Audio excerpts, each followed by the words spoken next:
Sion James, NBA Draft Profile. What's going on, guys? It's Jack. We're talking ball. Today, we're going to be looking at Sion James, going over his pathway to Duke, how I think he'll fare at the next level, what I think he'll do well with, what I think he might struggle with in the NBA. So, Sion James is a guy who really benefited from the transfer portal.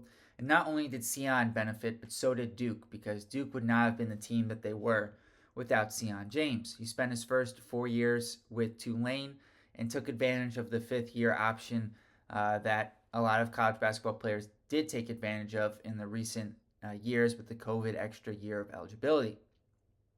Sion started off the year coming off the bench, but rather quickly became a starter and the starting point guard for the Duke Blue Devils.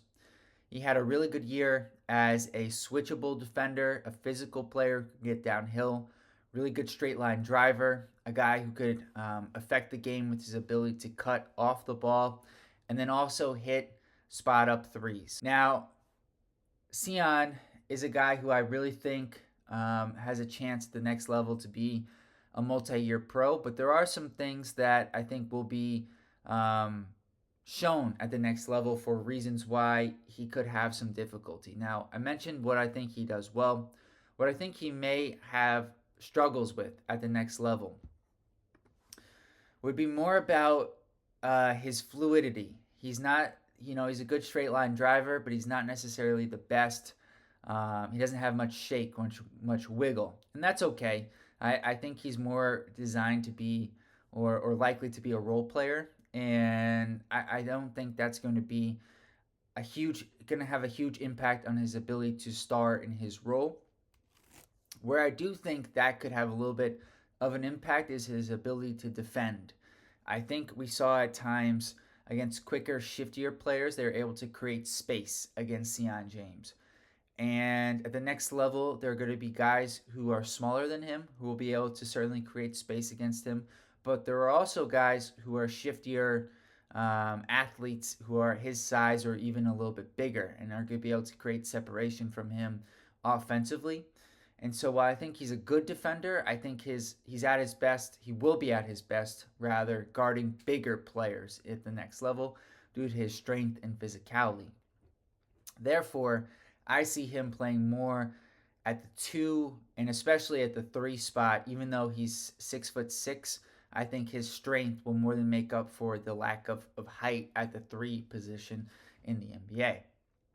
I do think he will have the ability to be able to stretch the floor as a three-point shooter. I don't think he's going to be a high-volume guy, but I think his spot-up ability is really has really come along these past couple of years.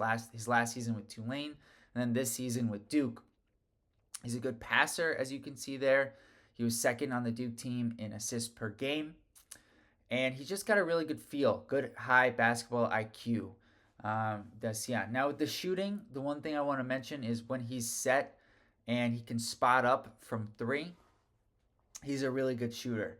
But when he has to move and then reset his feet, that's when Sion has had some issues with his shooting percentage. So when he's in a set position, think of the way the Rockets used to play off of James Harden.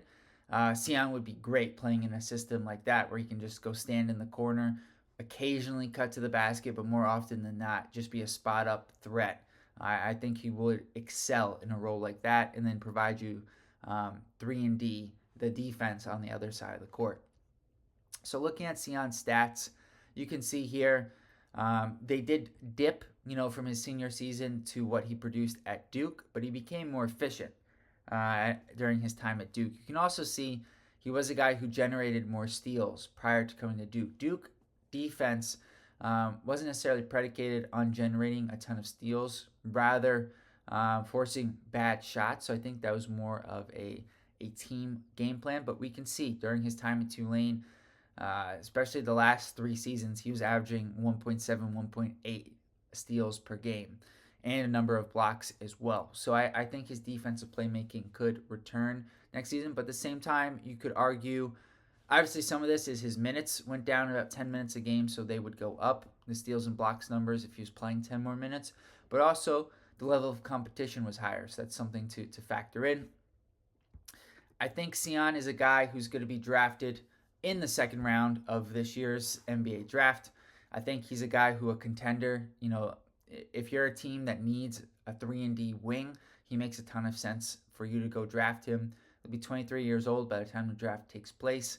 And I think he's just a winning player who will help a team and have a 7 to 8 year NBA career. I'm curious what you guys think. Please like this video, subscribe to the channel, and I'll see you guys next time. Peace.